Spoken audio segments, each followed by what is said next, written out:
মুসলিমদের ওরা মানুষ হিসেবে গণ্য করতে চাইছে না, এটা হচ্ছে খারাপ।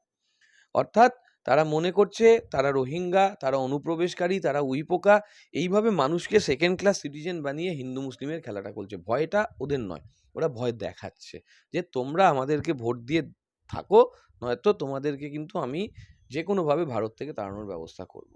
দেখুন, বিজেপির যে মূল চেহারাটা সেটা ধীরে ধীরে প্রকাশ হয়ে যাচ্ছে এইভাবেই, মানে সংবিধানের প্রস্তাবনায় 42তম সংবিধান সংশোধনীতে যে ধর্মনিরপেক্ষ সমাজতান্ত্রিক শব্দগুলো যোগ করার জায়গা তৈরি হয়েছিল সেটাকে মুছে দেওয়ার জন্য একটা অ্যাপিল করা হয়েছিল, এবং সেটা বিজেপির একজন প্রাক্তন বা একজন বিজেপির মুখ্য এমপি করেছেন, সুব্রমণিয়াম স্বামী। মুশকিলটা হচ্ছে যে এরা ধর্মনিরপেক্ষতার যে আধার সেটা ভারতের সংবিধানে প্রথম থেকেই ছিল। 25 থেকে 28 নম্বর ধারায় খুব পরিষ্কারভাবে ধর্মনিরপেক্ষতার আদর্শটা ছিল, এবং ভারতের সংবিধানের প্রস্তাবনা we the people of India এভাবেই শুরু হচ্ছে। তার মানে কোথাও সংবিধানে উই মানে একটা সবার সংবিধান এটা বলা হয়েছে, সবার দেশ এটা বলা হয়েছে, ইন্ডিয়ার কথা বলা হয়েছে, এবং ধর্মনিরপেক্ষতার অধিকারটাকে 25 থেকে 28 নম্বর ধারা মাধ্যমে বোঝা যায়। তাহলে তোমার সংবিধানের লক্ষ্য এবং উদ্দেশ্য, অর্থাৎ দেশ কিভাবে চলবে তার লক্ষ্য উদ্দেশ্যে যদি ধর্মনিরপেক্ষতার শব্দটা থাকে, সমাজতন্ত্র শব্দটা থাকে, তোমার সমস্যাটা কোথায়? সমস্যা তো হওয়ার কথা ছিল না। তার মানে সমাজতন্ত্র বাদ দেওয়ার উদ্দেশ্য হচ্ছে এইটা যে তুমি মার্ক্সবাদকে দেখানোর চেষ্টা করছো খারাপ।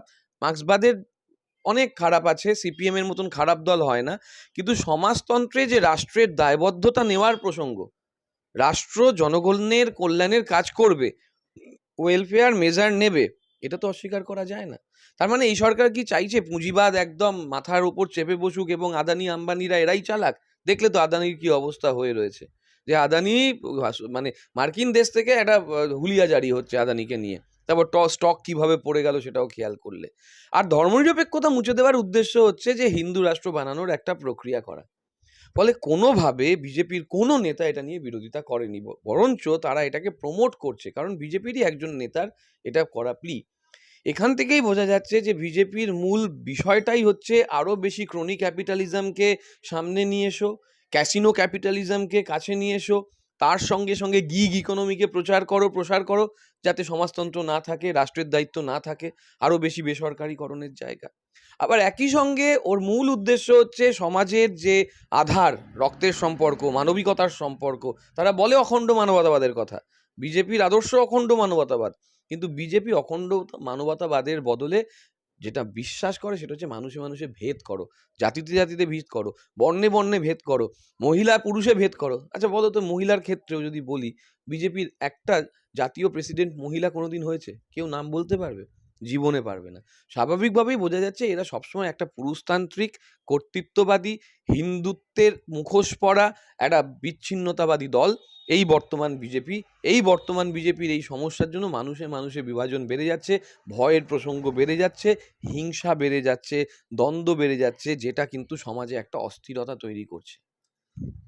উত্তরপ্রদেশে লোকসভা নির্বাচনে যোগী সরকারের ভরাডুবি হয়েছে। সেই জন্যই কি এই মসজিদ দখলের চেষ্টা করছে বা হিন্দু যারা কট্টর হিন্দুত্ববাদী তাদেরকে খুশি করার জন্য? না, আসলে নখ দাঁতগুলো বেরিয়ে গিয়েছে। নখ দাঁত বেরিয়ে গিয়েছে যে যেকোনোভাবে হোক আমাকে আমার আসন ধরে রাখতে হবে, এবং এই আসন ধরে রাখার জন্য আমার একমাত্র তাস হচ্ছে ধর্ম, উন্নয়ন নয়। উন্নয়ন যদি একমাত্র তাস হতো তাহলে কিন্তু খুব স্বাভাবিকভাবেই এরা উন্নয়নের রাজনীতির মাধ্যমেই যেত। এমন একজন মানুষ যে ওপেন প্রকাশ্যে হিন্দু মুসলিম বিভাজনের কথা বলে, পশ্চিমবঙ্গে যখন বারবার প্রচারে এসেছিল 21 সালে বা 24 সালে, সে প্রমাণ করে গিয়েছিল যে কত বড় হিন্দুত্বের একটা পোস্টার বয়।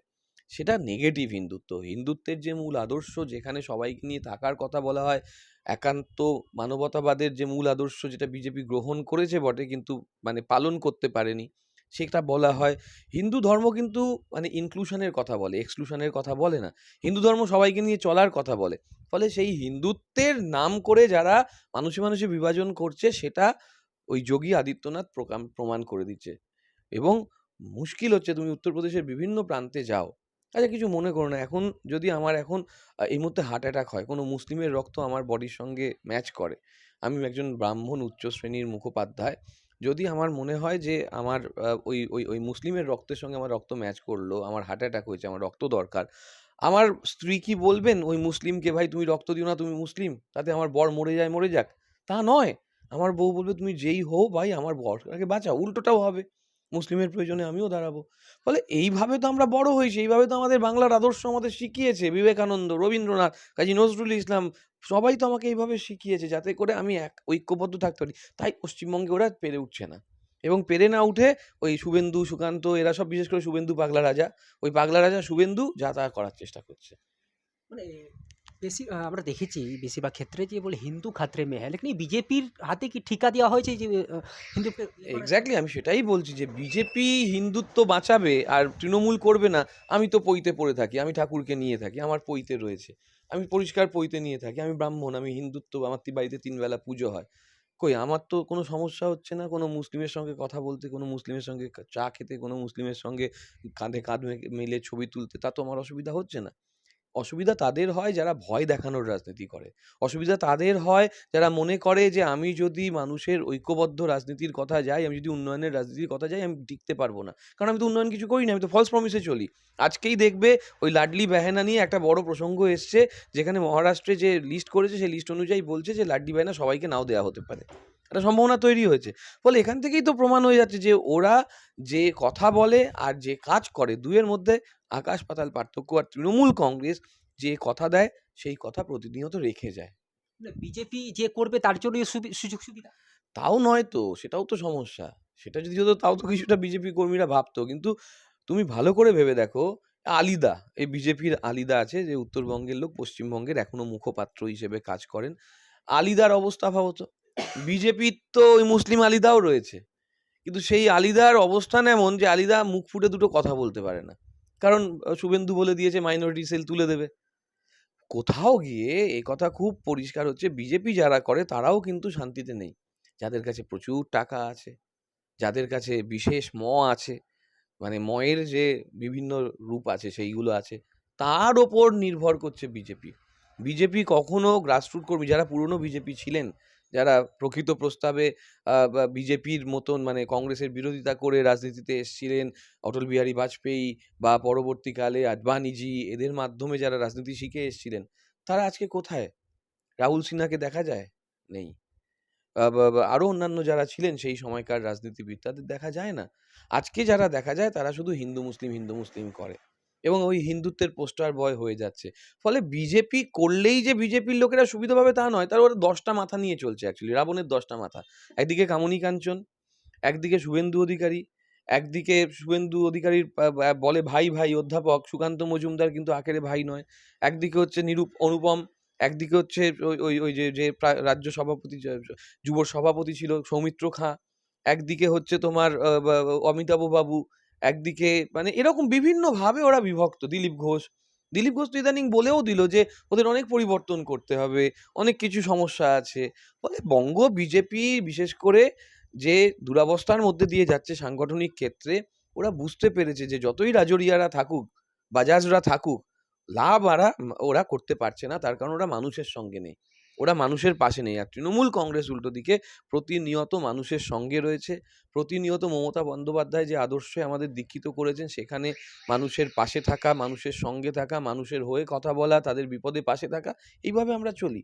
কিন্তু ওরা সিকিউরিটি গার্ড নিয়ে চলে। ওরা চলে হচ্ছে ৫০ টা সিকিউরিটি গার্ড নিয়ে এবং মাইক্রোফোনে ফুঁকে দেয়, আর একটু বাজার গরম করে দেয়, করে দিয়ে নিজের ইউটিউব, নিজের সোশ্যাল মিডিয়া পেজ একটুখানি ভারী করে নেয়, করে বেরিয়ে যায়। কিন্তু মানুষের পাশে থেকে থাকার যে রাজনীতি সেটা ওরা করে না। ওয়াকফ বিল প্রত্যাহারের দাবিতে মুসলিম সংগঠনের রাস্তায় নামছে। মানে এই যে বিল এসেছে কি মনে হয় এতে মুসলিমদেরকে টার্গেট কেন করা হচ্ছে বা? মুসলিমদের টার্গেট করার মূল কারণই এটা হচ্ছে যে তারা মনে করে মুসলিমরা ভারতীয় নয় ও তারা অনুপ্রবেশকারী এবং তারা উঁইপোকা। ফলে মুসলিমরাও যে ভারতীয়, মুসলিমদেরও যে সমস্যা হয়, মুসলিমদেরও যে মন আছে, এটা তারা বিশ্বাস করে না। তারা ভারতকে হিন্দু জাতির একটা রাষ্ট্র তৈরি করার কথা বলছে। যদিও সেই হিন্দু জাতির মধ্যেও তারা বিভাজন আনবে বা এনেছে বিভিন্ন রাজ্যে মধ্যপ্রদেশ বা উত্তরপ্রদেশ বা হিমাচল বিভিন্ন জায়গায় দেখো ও হিন্দুদের মধ্যেও তারা বিভাজন করে দেয়। ইভেন এমনকি হরিয়ানাতেও। দেখা যাচ্ছে যে হিন্দুদের ওদের ভয় নেই। মানে হিন্দুদের ওরা মানুষ হিসেবে মুসলিমদের ওরা মানুষ হিসেবে গণ্য করতে চাইছে না। এটা হচ্ছে খারাপ। অর্থাৎ তারা মনে করছে তারা রোহিঙ্গা, তারা অনুপ্রবেশকারী, তারা উইপোকা। এইভাবে মানুষকে সেকেন্ড ক্লাস সিটিজেন বানিয়ে হিন্দু মুসলিমের খেলাটা করছে। ভয়টা ওদের নয়। ওরা ভয় দেখাচ্ছে যে তোমরা আমাদেরকে ভোট দিয়ে থাকো, নয়তো তোমাদেরকে কিন্তু আমি যে কোনোভাবে ভারত থেকে তাড়ানোর ব্যবস্থা করব।